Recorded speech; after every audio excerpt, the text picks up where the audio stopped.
Hey everybody, it is the Monday update. If you may have heard, Portland is in the middle of an unprecedented heat wave. We broke our all-time record for heat yesterday and we're going to break it again today. So I thought I'd show you some of the things we're doing to help mitigate the heat and stay safe in our house. I am not working in my office. My office is insulated, so it stays cool most of the hot days, but it is not, there's no air conditioning in there. So it is 90 some odd degrees in there right now. So I'm going to be working from the living room until this thing blows over. So we have paper bags over the windows in the laundry room. We have a blanket over the window in the kitchen. This is the window that's east facing, so it gets the most sun. We have our trusty portable air conditioning. She's good for about 200 feet of cooling, which covers this part of the living room. So then we've got this fan to help her blow air. Those are some air purifiers from when we had smoke hell and also just allergy season. And then here's our setup. It's my husband on his computer and the fan pointing directly at him.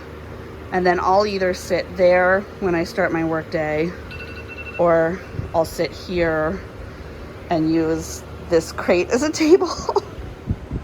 So that's our cooling system.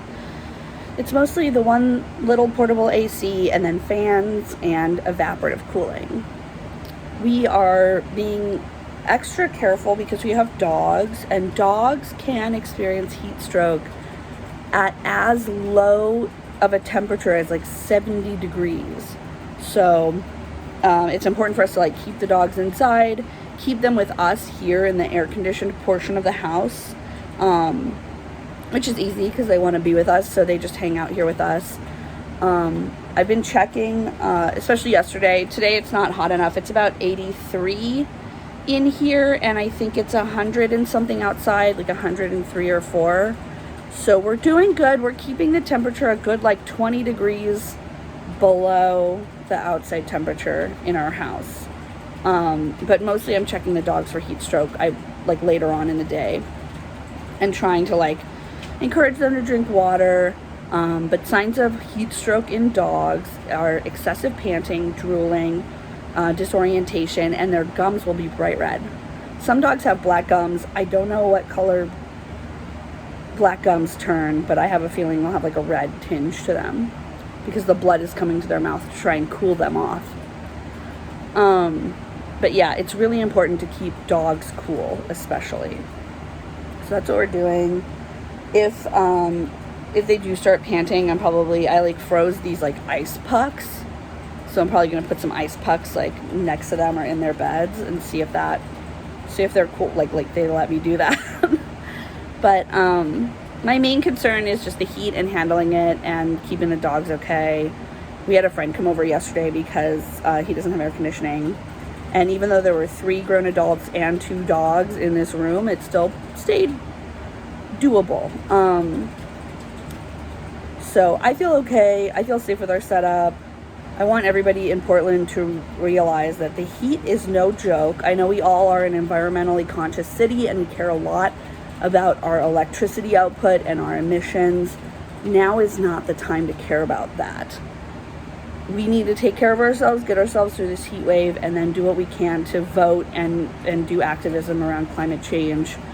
But there's nobody going to be there to sign that petition or hold that sign at the protest if your ass dies of heat stroke. So take care of yourself. That's going to be your first priority. There are cooling shelters all over. Anywhere in the city of Portland, you can call 211 and get the location of a cooling shelter near you. Stay safe, stay sane. If you do have air conditioning, remember your unair conditioned friends. Reach out.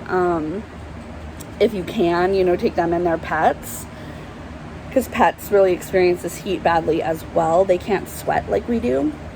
So my intention for the week, all that being said, my intention for the week is to not get heat exhaustion and not get heat stroke, and to take care of myself and my family, and to do what needs to be done at work, and then stop and focus on just getting through the heat. I'm from Los Angeles, where we do have regular heat waves. We also have a lot more air conditioning.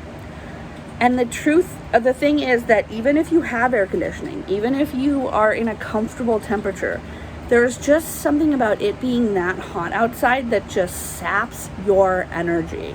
So when you're like, man, why am I so tired? This is why. Excessive heat makes you so tired.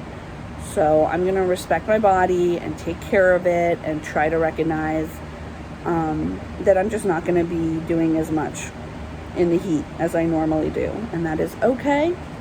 It's better to survive the heat wave than to get all my work done. And I believe that actually if I take care of myself, I can get all my work done, no worries. So that's the big deal for us here.